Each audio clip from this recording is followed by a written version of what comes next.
and welcome back to part 32 of Shin Megami Tensei 3 Nocturne, where today we'll be exploring the diet building, which, the most significant thing of it is that it's the last dungeon you'll be doing before your ending is decided, before you are locked into the path you are on and you will see your outcome as you traverse the true final dungeon of the game.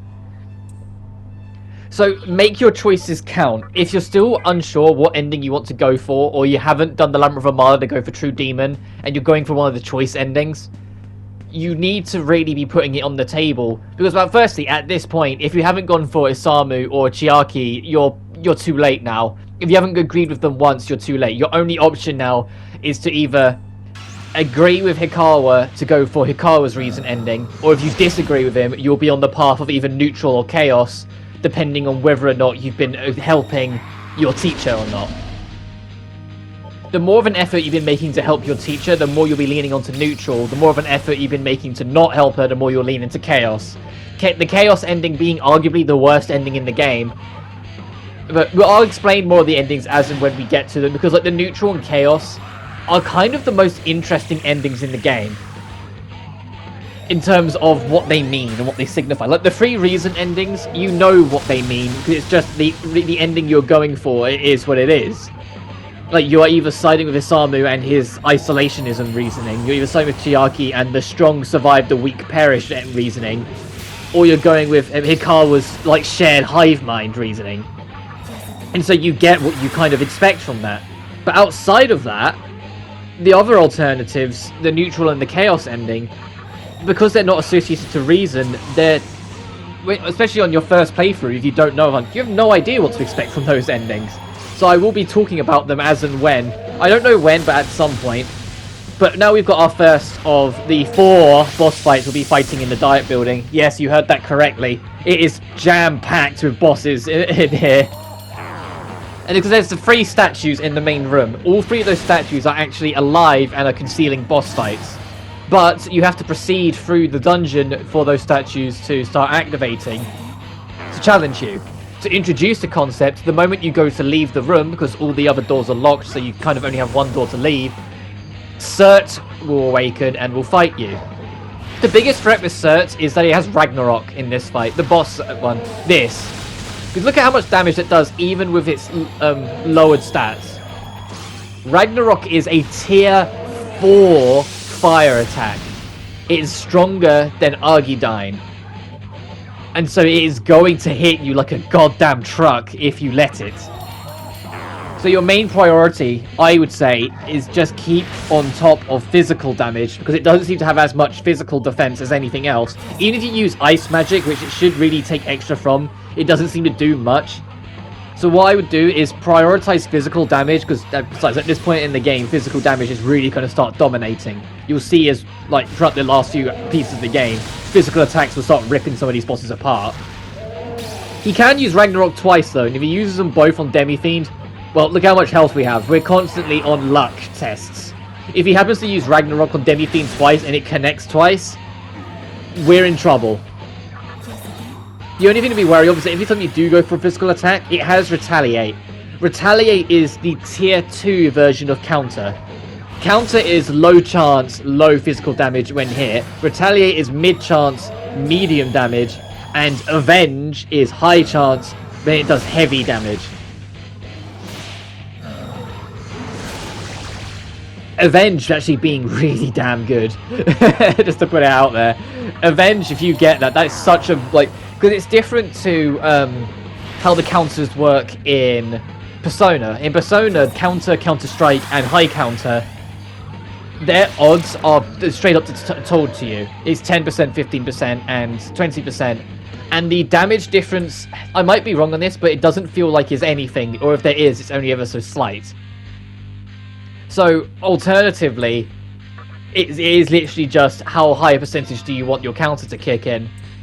Whilst in SMT, it's you get some extra damage out of it. Cerberus's last skill there, you see that where it says attack all? That's not an actual skill. That's not like a skill you click on and use. That counts as a passive. So you won't be on your list. What it does, as the name might imply, is that your basic attack will now hit everything instead of just single target. And I do decide to get that on Cerberus because, you know, his strength is 40, So a group-wide free attack is something that is impossible to argue against.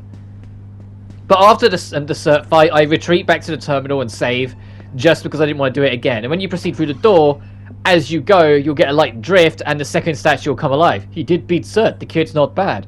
Looks like this might turn out to be an interesting after all. I think I'll toy around with him a bit. And now you're going to start to slowly but surely be introduced to the idea of the diet building and how this dungeon works. It's entirely illusionary based. If this game is on the 3DS, this is where the 3D sensor would be on like full force. And to be fair, like even in both the original and the HD remaster, it does do its job of its illusions. There are some trick of the eyes that we will encounter later on, and it's only when you get really close to them you can see it's a trick. And you'll get a good idea of what I mean, but it's all wall illusions or door illusions. Like things that aren't really there things that aren't really there but they look like they are. What's going on? The Helo demon suddenly arrived, and now the halls are all messed up. It's okay to go this way, right? It's not a picture, is it? I think that's interesting. That the actual statue demons are all actually assembly of Nihilo demons, which you might have gathered with the association with Hikawa, but on my very first run, I didn't realize that and give it really much of a thought. I just assumed they were like protectors of the building, and because someone had entered, they decided to mess with them, and for some reason, because it's a video game, they just left everyone else alone and only targeted us. But no, they are actually almost basically defenders of Hikawa whilst he finishes his reason. But here's the first example of it, right in front of you. Look at this wall illusion. So I really like it. I like that. I think that it's a little harder to spot the illusion in the original version. Like, it's easier to be tricked by them in the original game because of the lower picture quality, where the game was like 360p, I think. But I still think it does a really good job in this HD remaster, and they cleaned up the walls as well, it feels like, to really make the most of it. These are the cheekiest ones. I love that one. Where I'll even turn back to give you a good view of it. The carpet turns to it, but the wall's ever so slightly tilted, so it's only when you get there you can see that.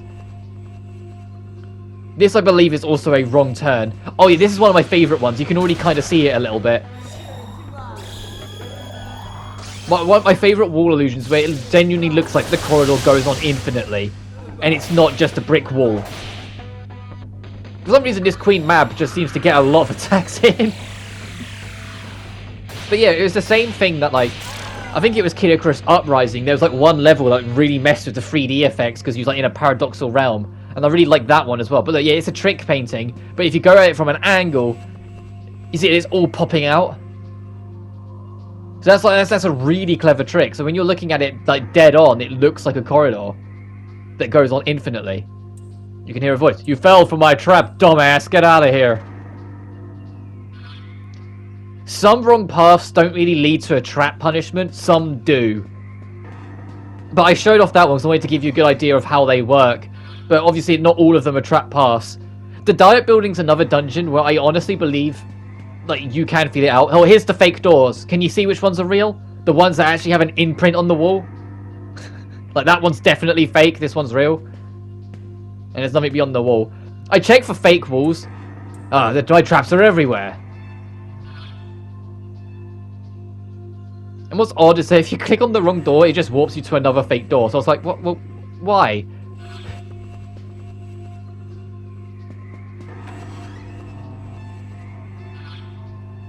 And you're going to see me check my map often going through here, because I'm trying to avoid the fake paths as possible. Also, because of our level, from this point onwards, I almost always have an Estoma active. So every new moon that passes, you're going to see me use another Estoma, and that will continue for the entire rest of the game. So we'll only encounter demons that are our level or higher. We won't encounter anything lower. So there's a whole bunch of demons we probably won't encounter that are unique but are lower level.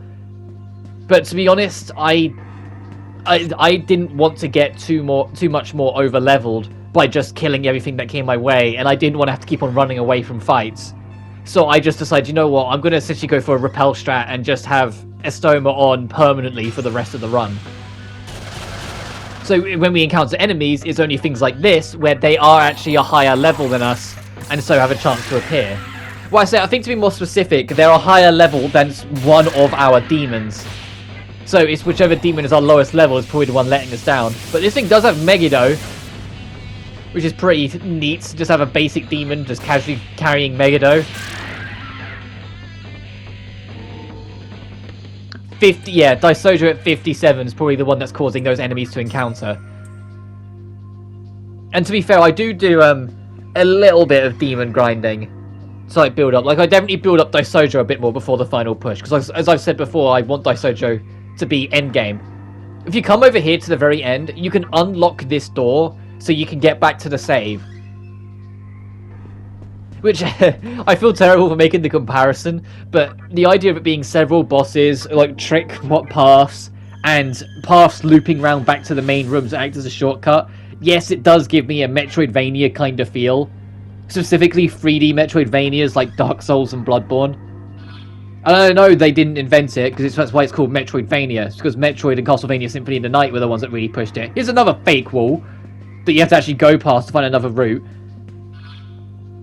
But it's just, it ends up reminding me of that, especially with Bloodborne, so how much I've played of that. But when you go over and enter this door, you'll reach the end of the second statue's puzzle. You made it this far without dying. I praise you, I haven't had such fun hunts in quite a while. But I cannot let you go any further. The Magutsui in the building is already ours. All we have to do now is summon our god, and you'll receive the reason of Shijima. I will not allow you to meld with our commander. I, Marder, will personally hand you a ticket to hell. Marder, this demon, if you can make your own, is likely to be the first demon you'll get that has Debilitate. But you have to beat this boss first before he even gets added to the roster of demons you confuse, like every other boss in the game. But yeah, this thing does have a Debilitate right from the get-go. It's not even something he has to level up to get, it just has it. Alternatively, I think Mother Harlot can get Debilitate, but you have to level her up first. So there's another opportunity. The only reason I say that is because I've been watching other people play it, and I've seen a fair number of people have a Mother Harlot in their party with Debilitate.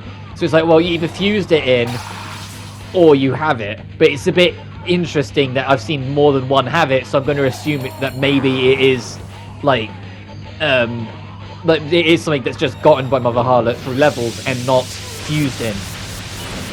Marder is another physical immune boss. You know, we've had quite a number of them, and I still continue to stand by my statement of there's only 3 real magic checks in this game. This one is not it.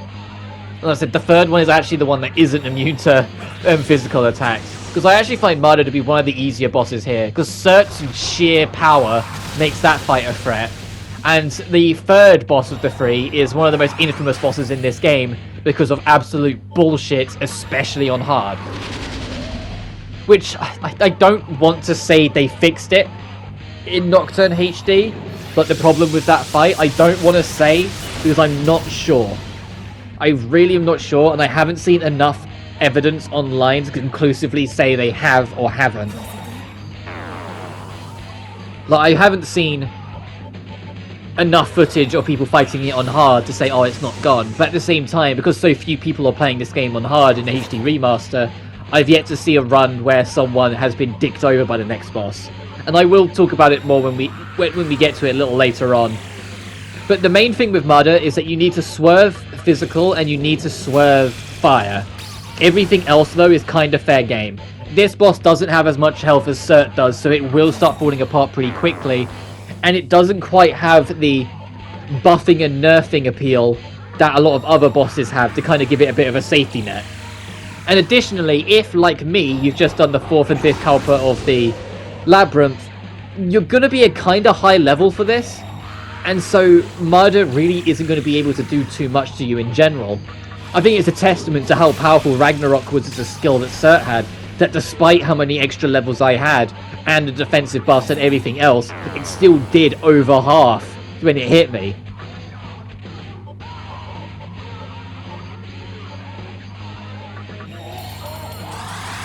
I was tempted.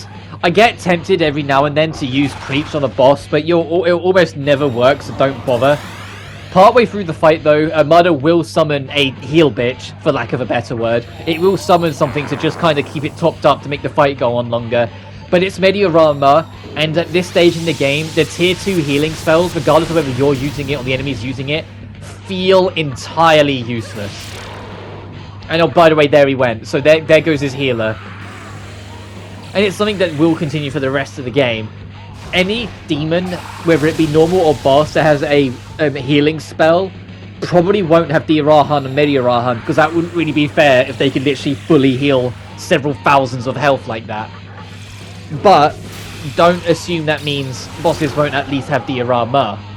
But Diorama seems to do anywhere between 100 to 300 health for them. So when you compare it to sort of the damage we are doing, it's useless.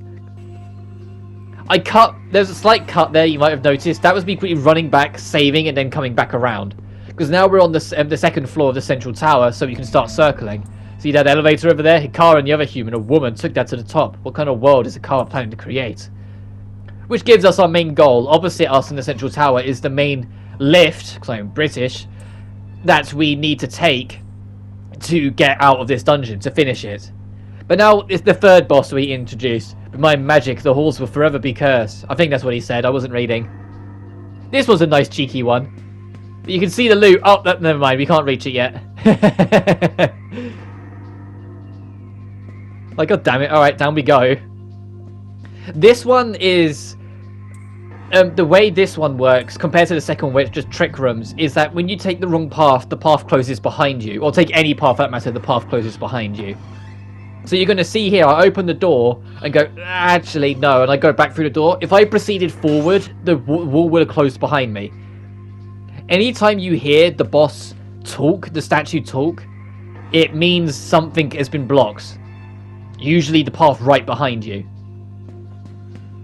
But the path, like, although, yes, there is a couple of deviants that can throw you off, but the path here is one of the more linear ones. So you can kind of get through this puzzle kind of quickly. So now the path's been closed, right behind us, we're blocked off. The only way to reset it is there are rooms elsewhere that will circle round. If you fall for a trap, though, it will kick you out. That still applies. I like that you can see the, it's a trick painting. But this one goes in and dips inward, so you can kind of walk into it and feel like a giant. That was a pointless warp. Come on, you just warped us like 20 feet back. Come on, there's no door over here between us. Oh, I go back for this, okay. Can hear a voice, but my power, thy path is closed. Oh, wait, there we go. Never mind, I was going to say, well, I'm sure the path closes there. I don't know why I went back. Maybe I was just, like, showcasing it more. But you see that as soon as it went off, I get Pisaka out, immediately a Stoma, and then back we go. Immediately get an encounter anyway. But there's a new enemy here. The little elephant dude on the end. Which, to be fair, those guys are... They're not bad, those little elephant guys, but they can be kind of annoying with their attacks. They have a couple physical attacks that, if they get off, can really just be an irritant. Like, I think that enemy ends up sticking out a little for me just because of that. Oh, yeah, the Queen Mabs have Dirahan on them, but it doesn't matter because they only have... Well, they only have like 500 health and they're dead already. But you see, look, Demi-Fiend, we're nearly level 70. Keep in mind, I said the average vaguely should be around level 80 for the final boss. We haven't got that much left, but if I wasn't using the Estoma, we would easily be like level 85 by the time we get there, which I feel is way too over-leveled. So I think it's either 82 or 83 I end up on by the time I get to the final boss, which is a lot more acceptable and still a fair challenge. Along this corridor, though, there's like a million doors. The second one you can enter, but there's nothing in there. So I count the doors and you're looking for, I believe it's the 7th. But I level up and get... I think this is enough for Charisma, which Charisma raises the negotiation success rate, which I don't keep, but you might want it if you're going for 100% Compendium. But now we're only one level up away from getting Deadly Fury, which is one of the two main physical skills I want. Deadly Fury is a group-wide, high hit rate, high crit rate, heavy hitting physical attack.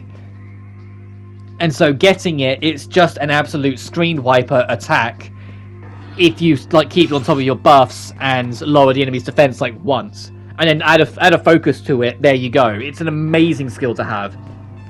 Not the best one. The best one we're getting a little later on beyond that, but it's definitely amazing.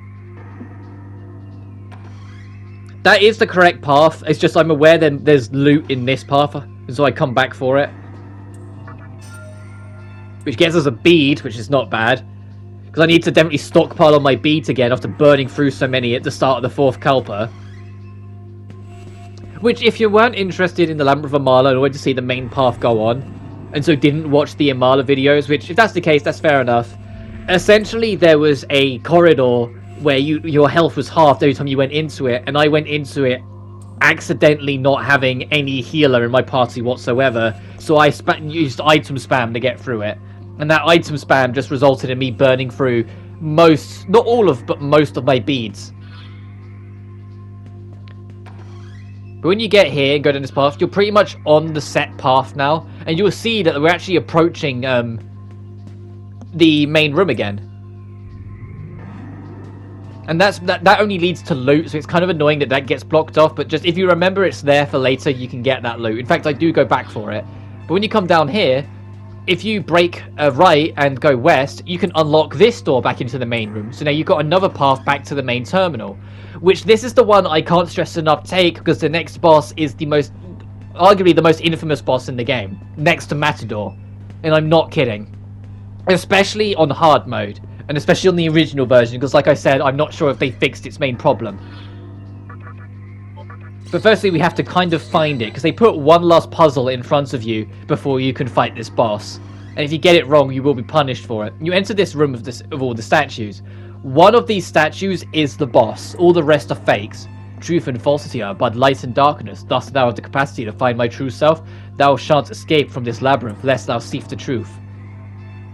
Look at the reflection on the ground. Although it's kind of faint, one of the reflections won't have a statue on it. So if you wander around and have a look, you can see an outline of a statue on all of these. But there's one that doesn't. This one here. So if you examine it, curse thee, knave! I shall smite thee down myself. Our word of Shijima draws nigh. This is Mott. The reason why Mott is so hideously infamous is because there is a glitch in its programming. This boss has Beast Eye. Beast Eye, as I've said before, replaces your 1 turn with 2 extra. It is a boss-only skill to literally just give a boss 3 extra turns. There is a glitch in its programming that doesn't exist in any other boss that has Beast or Dragon Eye, where essentially, when they use one of those skills, it ticks a box to make it so they physically cannot use it again until the following turn. So it can't be spammed to give the boss infinite turns. That box was never implemented into Mott. Or at least not in hard mode. And so there is nothing stopping Mott from using Beast Eye 3 or 4 times in a row, giving him +6 turns, using Dakaja Dakunda, 2 magic boosts, maybe another Beast Eye on top of it, because he can absolutely do that, and then with the last 3 turns, because like he just Beast Eyed again, spamming Mega DeLeon, guaranteeing a party wipe, because there is nothing you can do. And it is entirely just unlucky. You just have to accept that is what happens. He has an elemental weakness, but it doesn't matter if you don't get to go against this fuck. It really doesn't. But yeah, that's what makes this fight so infamous. Like I said, on normal, it can still happen, but I've never had it happen to me. I've seen footage of it happening to people, but it's never happened to me, thankfully. But on hard mode, on the original version, it happened all the goddamn time. It's not even... Oh, here's Beast Eye. So he only uses it the once, but there was nothing stopping him in his code from just using it again to get replace his 2nd turn with a 3rd. So he gets 3 turns, and then use it again to make it so he has 4 turns, then again so he has 5 turns. Like, he literally can just spam it infinitely to give himself as many turns as he sees fit. But he does have a weakness to electricity. And that is supposed to be the biggest turning point for you in your favor. But as I've said before, it really doesn't feel like that matters that much on hard mode. When, as I said, all it takes is you to get unlucky once, and that's it. But we do get to show off Pierce a lot in this fight. It's extremely resistant to physical attack. Demi-Fiend's Pierce does not care. So where everyone else's physical attack was doing like 60 damage, Demi-Fiend ripped out a raw 500 there on his basic attack. Because he will ignore that defense, he'll ignore that resistance.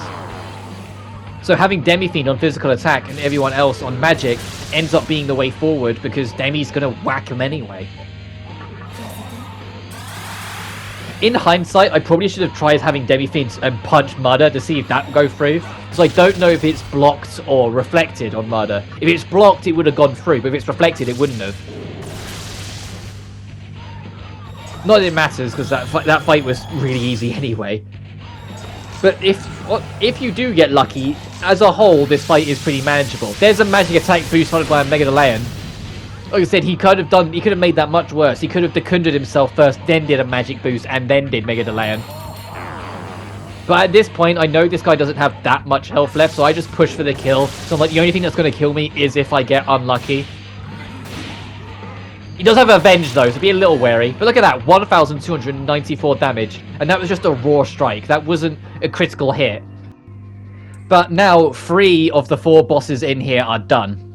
And if you've been watching along, or you know the game yourself, and you're sitting there going, 4? What the hell's he on about? There's another one here yet, isn't there? I'm talking about the ones that are mandatory. I will be fighting that optional boss as well, but even though it's optional on a very technical level. And what I mean is similar to, as I mentioned before, when we went to check on the mannequins when Chiaki was massacring them all. If you were siding with Chiaki, instead of fighting the angels, you'd fight Futamimi. And you'd get an extra boss there, and it's the only optional boss in this entire run I won't be showcasing because it contradicts the ending I'm going for.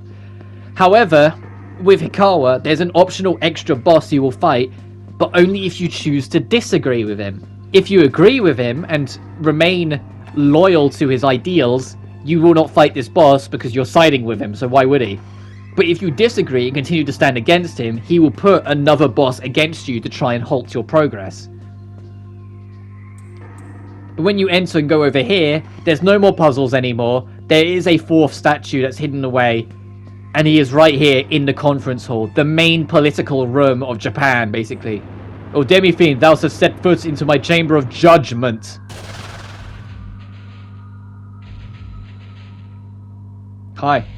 I am the arbiter who enforces the law known as the prophecy of Muruko. Robert, I hereby prosecute thee. Just as the prophecy says, reasons have been made manifest in this vortex world nearest the time of creation. A new world shall be created, no matter which reason prevails. 'Tis a joyous occasion. But darest thou, a demon, attempt to create a new world? It is forbidden. Demons shan't be the heralds.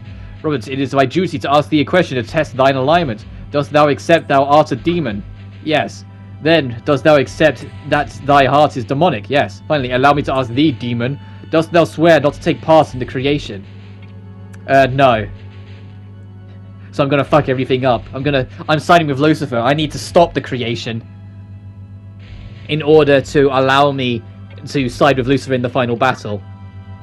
Good, now look at me. What's this? Such a vexing light in thine eyes. Thou hast hatred towards the world, this true. Thou art the bane of creation. Infidel, this cannot be allowed. I shall stamp thee out of existence.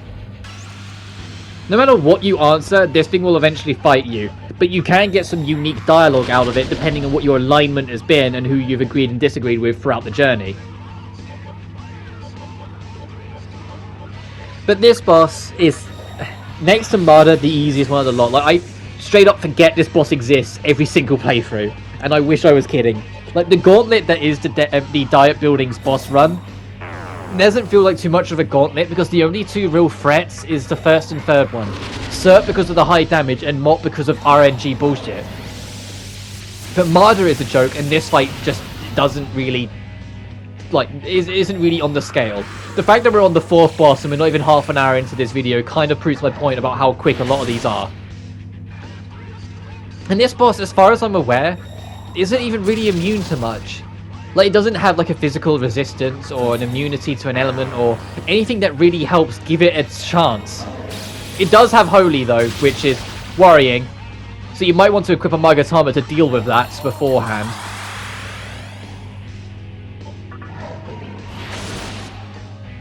And I was very wary at this point because I didn't want to level up again using a Magatama that wasn't Satan, but I also wanted to equip a Magatama that was immune to light, so I didn't have the Mesotron problem again. Because my luck was gonna run out eventually if I kept on doing that. Which, once again, if you didn't watch those videos because you weren't interested for whatever reason in the Labyrinth of Amala, there's a boss fight in the 5th Culpa called Mesotron, and he only uses light skills, and I accidentally went into it with a Magatama that's weak to light and somehow survived. My fortune was all over the place in the Labyrinth of Amala. So I know that the optional labyrinth is not everyone's cup of tea, some people are only interested in seeing the story go out. But yeah, there's a few interesting pieces, if I dare say so myself. This thing does have Dragon Eye, which I know is supposed to make it feel like it's a step above Mott, but it really doesn't because Mott has spam. And this guy just has... You'll just then immediately follow up with like an instant kill that will miss. Oh, there's me losing track of the limit again. And the boss is dead. What was that, like 2 minutes? As in, it just barely wasn't enough to level up. Also, you notice that there's a giant spike in Daisojo's stats, despite it still being a lowerish level. What that was about... Oh, I think I get rid of Retaliate. What that was about is that I fused it with Mitama's to boost its stats a bit more, to make it stand on its own feet a little better compared to Cerberus and Lakeshmi, since those two have extremely high stats. Well, Lakeshmi is almost entirely magic and bust. Oh, Kagutsushi, hath the Destroyer appeared? Or is he? Now, if you're siding with Akawa, that's the last boss of the Diet Building. If you're not, and you're choosing to continue to disagree with him, there's still one more fight. You obtain the Life Stone. And there's the chest that we got when we got tricked over the dip with Mott. But from here, if you go north and around, you'll unlock the last door back to the main room, which if you are planning to disagree with Akawa, well, you might want to do just for the sake of saving again before the end boss. The last boss here, you know, the 5th goddamn boss of this dungeon, it isn't too bad either. It's the main event, don't get me wrong, and like it's definitely on like a standard level the most difficult one, but it still feels like this entire dungeon, even with the master bosses, is the calm before the storm, because they know that after this dungeon it's time for the true final dungeon, and all the bosses in there are exceptionally difficult in their own way. The only one that kind of breaks apart a little bit is the last boss before the actual final boss, which like the second to last boss, I suppose. Then that one I feel like falls apart a little bit when you know what you're doing, but other than that, all the bosses there are respectfully very difficult. But when you're ready, hop in the lift and take it up. You'll go up to the 6th floor. You have a short corridor, and then when you open this, you will start a cutscene where you might fight a boss, or you might just experience a cutscene, depending on who you're agreeing and disagreeing with. We will be fighting a boss, however, so sit back and enjoy for a minute. How is it that you still don't understand? Freedom was never a thing. It existed in name only, as a front for wholesale corruption. If you really believe in concepts like freedom and potential, why bother with creation? Were these things not present, abundant, more accurately, in the previous world? Why did you not pursue your goal back then? I mean... You are as guilty as those you judge. And what did you hope to achieve by sending your students here? Did you think they'd be able to do what you couldn't? Or did you want them to feel the same agony of defeat that you felt? Do you know why you've been unable to obtain your reason? All this time, you've just been running away, trying to leave everything behind.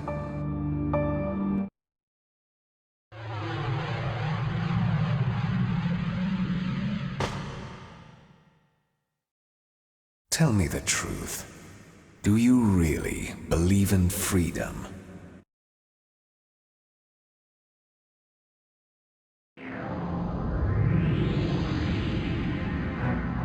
Your choice to believe in Shijima, human, is a type of freedom itself.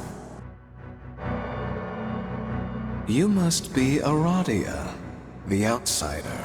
So, It was you who strung her along. Do not bother trying to interfere. You are powerless within this warded area. Just watch quietly as my god descends from above.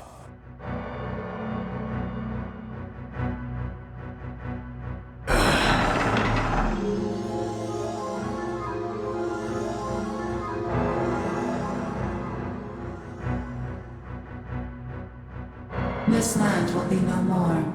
Woman, we shall set out for the new land. No, I'm not going anywhere. I can't. I have to stop Hikawa, or else both the previous world and the new world will die. I shall await you there, woman. Remember that hope is the way.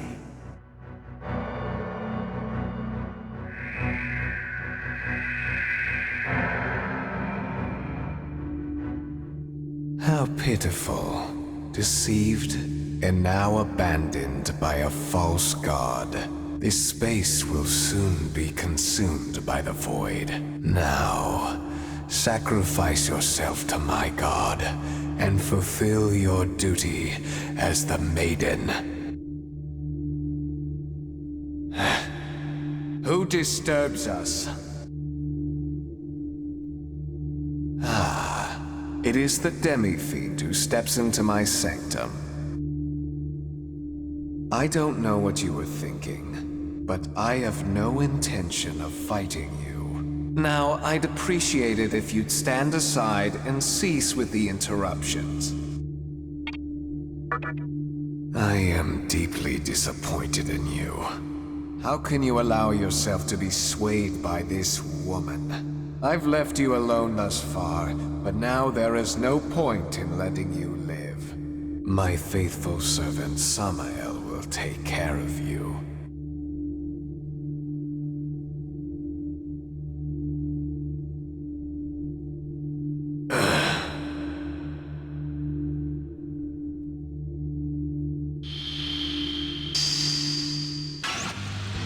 This boss fight will only happen if you continue to disagree with Hikawa. And because we've been disagreeing with everyone's reason up until this point, yeah, of course we're going to fight Samuel.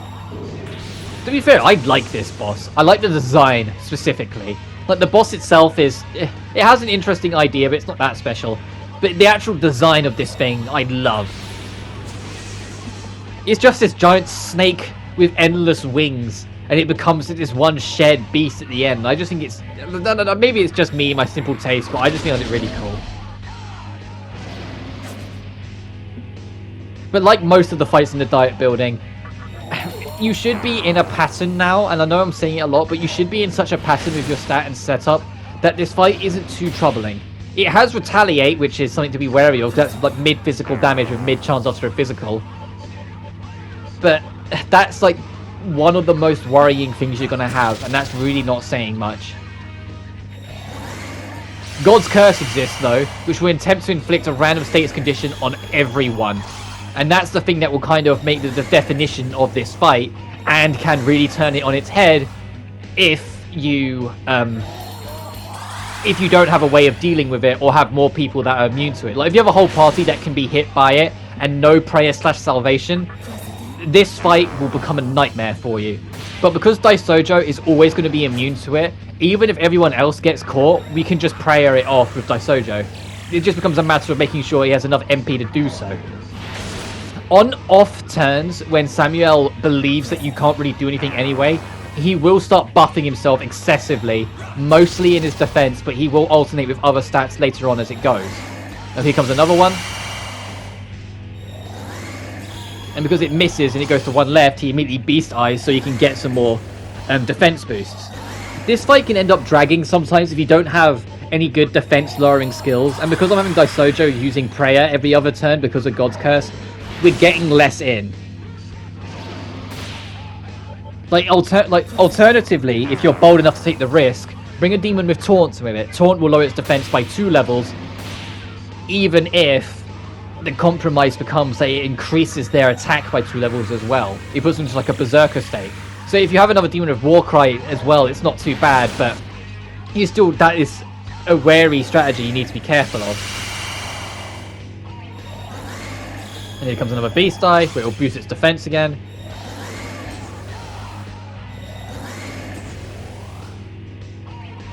But this fight can be pretty interesting.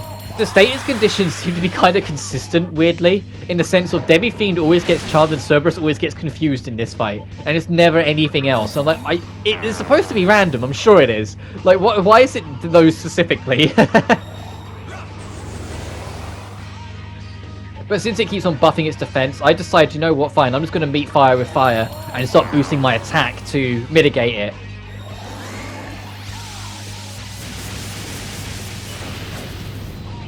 It misses. So now I can start pushing on the defense lowering again, but because we've been buffing attack, anything that comes its way is going to start really hurting it. Case in point. Yeah, I think I just go all in on lowering defense at this point. It's like, well, if you're just going to keep on buffing it, I just got to go all in on the nerfs then. To make sure you can't. Until it decunders itself. Which it will do this at least once in the fight. Completely reset it with a Decunder and Dekaja. But I can't stress enough that that's like the only time it will use it. It does not use it often. So just deal with it when it comes and goes. But other than that, just pretend it's not there and go back to your boosting and nerfing.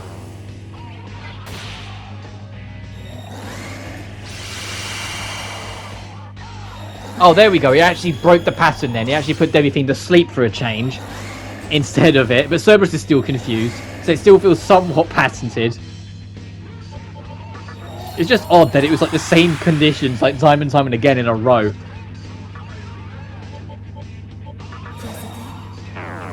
But at this point, I think it's on +1 defense maybe. Well, now it's on neutral again. So I kind of go all in on making sure that's as low as possible. Oh no, I go for the Dekaja anyway, just to make sure there isn't any pluses. Maybe there was still a plus, and I wanted to just... I lost track, alright? I was too busy talking about other stuff. I don't know what pass B was doing. Maybe that was the right choice to make, maybe it wasn't. But either way, not that it matters. Because we're just going to keep on lowering its defense, and this fight doesn't have too much left already. Especially when we're hitting it for nearly 1,000 damage there. And that's not even counting the focus attack that we're going for Demi-Fiend. When Demi-Fiend gets Deadly Fury and his ultimate skill, he's going to become a nightmare. Some of the damage he's going to get, I kid you not, we're going to be doing like excess of 3,500 damage per strike sometimes. There's a boss later on where I do straight up do like nearly half its health in a single goddamn strike. So he has 13,000 and I do like 5,000 damage in one hit. Because Demi-Fiend just gets ridiculous if you get the right physical skills and go all in on it. But there you go, there goes the boss. And that's actually, speaking of Deadly Fury, enough to put us to level 71. Which will gain us Deadly Fury. Which is an easy replacement because Tempest is useless at this point. As in, high crit rate, heavy physical damage that hits everyone. It's kind of rude not to. Deadly Fury is such a powerhouse skill. And because the Pisarca, with its EXP absorption skill, gets some as well. Your prowess is simply astounding, but it's too late. You cannot stop the advent of my god.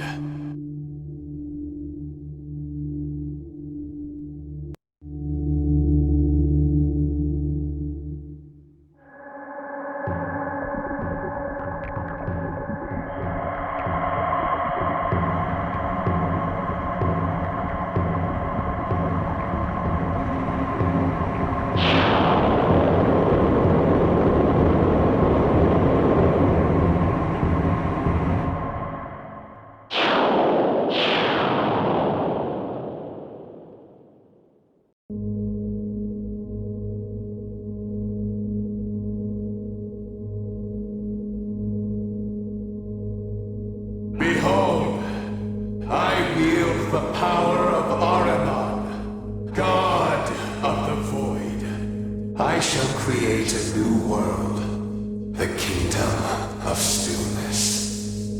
Eternal prosperity is possible through my power alone.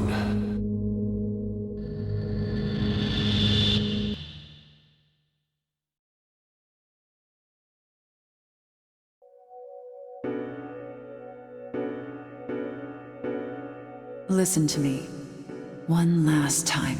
All possibility has dried up in this world, but there must be a world out there where freedom prevails. I wasn't strong enough to lead us there. But with the strength of your will, you can. Use this and create a better world. Hurry to Amala Temple. This will show you the way to Kagutsuchi, where the pilgrimage to creation meets its end. If you so desire, you may create a world of freedom, however you see fit.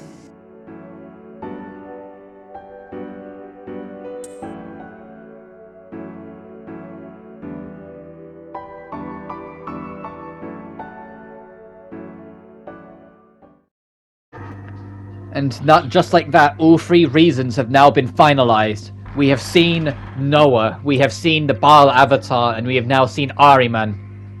All that's left now is to inform Kagutsuchi that the time is now, and that the tower is ready to appear, allowing us access to the final dungeon of the game. To do so, we need to head off to the Amala Temple.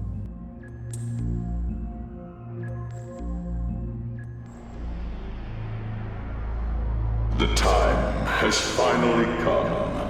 The way shall now be revealed. The Yahiro no Himorogi that you possess. It shall provide a stairway to creation for the strong, and a tower of certain death for the weak.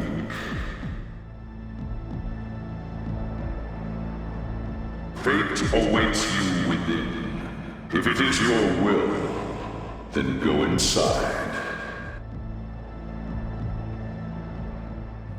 The artifact we originally picked up at the end of Yoyogi Park, then gave to our teacher, isn't some source of power like First Thoughts, but is instead the key to activating Kagutsuchi's tower, that acting as the true final dungeon of this game.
Oh my, a demon opened the way to Kagutsuchi. This is quite a surprise, isn't it, my little master? The tower, thrust down by Kagutsuchi, struck the obelisk, driving it into the earth. Those who yearn for creation will come streaming into it. So, you have chosen to live as a demon. Your visit to the old gentleman has made you even stronger, I see. The only thing left for you to do is to vanquish Kagutsuchi and await the final battle. My little master says that when the time comes, he will go with you to the battleground. Until then, keep up the good work. My little master and I are looking forward to it.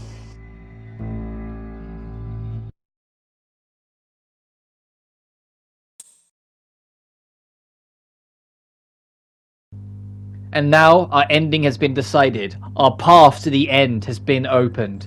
The Tower of Kagutsuchi is available for us. To get to it, go to the Assembly of Nihilo closest to the obelisk. It has buried the obelisk and is standing there in its place.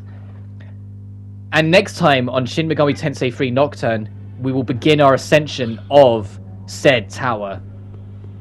But until then, enjoy the music, because this is what the overworld theme becomes once the dungeon opens.